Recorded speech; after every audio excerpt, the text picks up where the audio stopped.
ഇപ്പം നമ്മൾ തമ്മനയിൽ പറഞ്ഞതുപോലെ നല്ല നാടൻ മത്തിക്കറി, കൊല്ലം സ്റ്റൈൽ മത്തിക്കറി എങ്ങനെ ഉണ്ടാക്കുന്നതെന്ന് അറിയാമോ? ഇപ്പം മത്തിക്കൊക്കെ നല്ല ഇപ്പോഴത്തെ മത്തി തിന്നാൻ നല്ല ടേസ്റ്റാണ്, നല്ല പരിഞ്ഞിലുള്ള നല്ല നെയ്മത്തിയാണല്ലോ. അതിനായിട്ട് ആദ്യം തന്നെ ഒരു ചട്ടി ചൂടാക്കുക കേട്ടോ. നമ്മൾ നല്ല ചട്ടിയിലെ മീൻകറി വെക്കുമ്പോഴാണ് അതിൻ്റെ യഥാർത്ഥ ടേസ്റ്റ് കിട്ടുന്നത്, എണ്ണയൊക്കെ തെളിഞ്ഞ് വരത്തുള്ളൂ കേട്ടോ. അപ്പം നമ്മൾ ചട്ടി ചൂടാക്കി വെളിച്ചെണ്ണ ഒഴിച്ച് കടുക് ഉലുവായും കൂടാണ് പൊട്ടിക്കുന്നത് ആദ്യം. അത് കഴിഞ്ഞിട്ട് കുറച്ച് ഇഞ്ചി, ഒരു കഷ്ണം ഇഞ്ചി അരിഞ്ഞതും, ഒരു പൂണ്ട് വെളുത്തുള്ളി, അതായത് ഒരു വെളുത്തുള്ളി ഫുൾ എടുത്തത്, അത് തൊലി കളഞ്ഞ് വൃത്തിയാക്കി അതും, പിന്നെ 3-4 ചെറിയ ഉള്ളിയും കൂടെ ചെറിയതായിട്ട് അരിഞ്ഞിട്ട് അത് മൂന്നും കൂടി ഇട്ട് നന്നായിട്ട് മൂപ്പിച്ചെടുക്കണം കേട്ടോ. നല്ല ഗോൾഡൻ ബ്രൗൺ കളർ ആവുന്നിട വരെ ഇത് മൂപ്പിച്ചെടുക്കണം കേട്ടോ.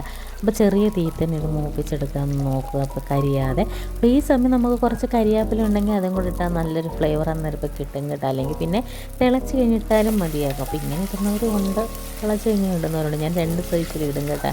അങ്ങനെ കരിയാപ്പിലേക്ക് അതിനകത്തോട്ട് ഇട്ടിട്ട് ഇത് നന്നായിട്ട് നമ്മൾ ഇളക്കി നിന്ന് കൊടുക്കുക കേട്ടോ.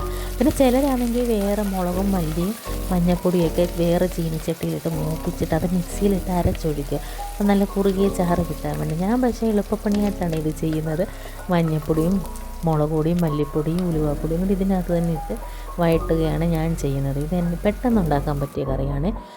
ഒരു 10 മിനിറ്റ് പോലും വേണ്ട. പിന്നെ ഈ മീനൊക്കെ ക്ലീനായിട്ടിരുന്നാൽ പിന്നെ എളുപ്പമാണല്ലോ.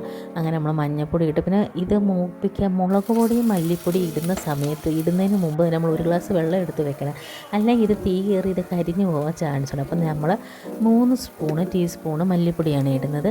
അതുപോലെ തന്നെ 3 ടീസ്പൂൺ മുളക് പൊടി. ഇത് പിരിയം മുളകും പാണ്ടി മുളകും കൂടെ രണ്ടും കൂടെ മിക്സ് ചെയ്ത് പൊടിച്ച് വെച്ചേക്കുന്നതാണ്. അതാകുമ്പോൾ ഇതിൻ്റെ കളറും എരിവും എല്ലാം കറക്റ്റ് ആയിരിക്കും കേട്ടോ. നമ്മളിതിട്ട് ശീലമായി നമുക്ക് വേറെ പൊടിയൊന്നും പറ്റത്തില്ല കേട്ടോ. പിന്നെ ഉലുവാപ്പൊടിയും കൂടെ കുറച്ച്, ഒരു നുള്ളു ഉലുവാപ്പൊടിയും കൂടെ ഇട്ടിട്ട് പെട്ടെന്ന് തന്നെ ഇത് മൂത്ത് പോകും. അതുകൊണ്ട് തീ കുറച്ച് വെച്ചിട്ട് ഇളക്കി കൊടുക്കുക. അങ്ങനെ ഈ തവിന്ന് എണ്ണ തെളിഞ്ഞ് വരുന്ന ആ സമയം ആകുമ്പോഴത്തേന് കുറേശ്ശായിട്ട് നമ്മൾ വെച്ചിരിക്കുന്ന വെള്ളം ഒഴിച്ച് കൊടുക്കുക. അങ്ങനെ വെള്ളം ഒഴിച്ച് ഇളക്കുമ്പോൾ ഇത് നല്ല തിക്ക് ഗ്രേവി ആയിട്ട് ഇങ്ങനെ വന്നുകൊണ്ടിരിക്കുക.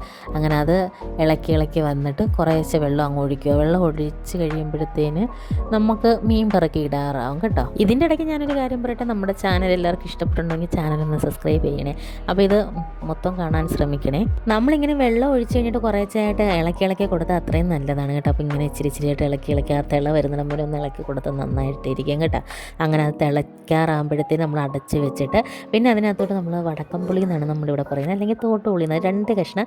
അത് ആദ്യമേ നമ്മൾ വെള്ളത്തിൽ ഒഴിച്ച് അതിൻ്റെ അഴുക്കൊക്കെ കഴുകി കളഞ്ഞ് ഇട്ടതാണ്. എന്നിട്ട് നമ്മുടെ മീനും കൂടെ ഒക്കെ പറക്കി ഇടുക. ഈ സമയം വെള്ളം കുറവാണെങ്കിൽ കുറച്ച് വെള്ളം കൂടെ ഒഴിക്കണം കേട്ടോ. നമ്മൾ കുറച്ച് വെള്ളം ഒഴിക്കുക, കാരണം ഈ മീൻ തിളച്ച് വരുമ്പോൾ മീനിൽ നിന്നുള്ള കുറച്ച് വെള്ളം ഇറങ്ങും. അപ്പോൾ അതനുസരിച്ച് നമ്മൾ മീൻ നികക്കെ വെള്ളം ഒഴിച്ചിട്ട് പിന്നെ അതൊന്ന് തിളയ്ക്കാൻ അടച്ച് വെക്കണം. അതിൻ്റെ ഇടയ്ക്ക് നമ്മൾ ഉപ്പും ഇടണം, തോട്ടുപുളി ഇട്ടിട്ടുണ്ടല്ലോ. അങ്ങനെ ഉപ്പും കൂടി ഇട്ടിട്ട് അടച്ച് വെച്ചിട്ട് 2 തിളച്ച് വരുമ്പോഴത്തേന് തീ ലോ ഫ്ലെയിമിൽ വെച്ചിട്ട് അതൊന്ന് കുറുകി എണ്ണ തെളിഞ്ഞ് വരുന്ന ഇതിലോട്ട് ഇടണം. ഈ സമയം നമുക്ക് വേണമെങ്കിൽ കുറച്ച് കറിവേപ്പില ഇടാൻ നേരപ്പോൾ നല്ലൊരു ഫ്ലേവർ വരും കേട്ടോ.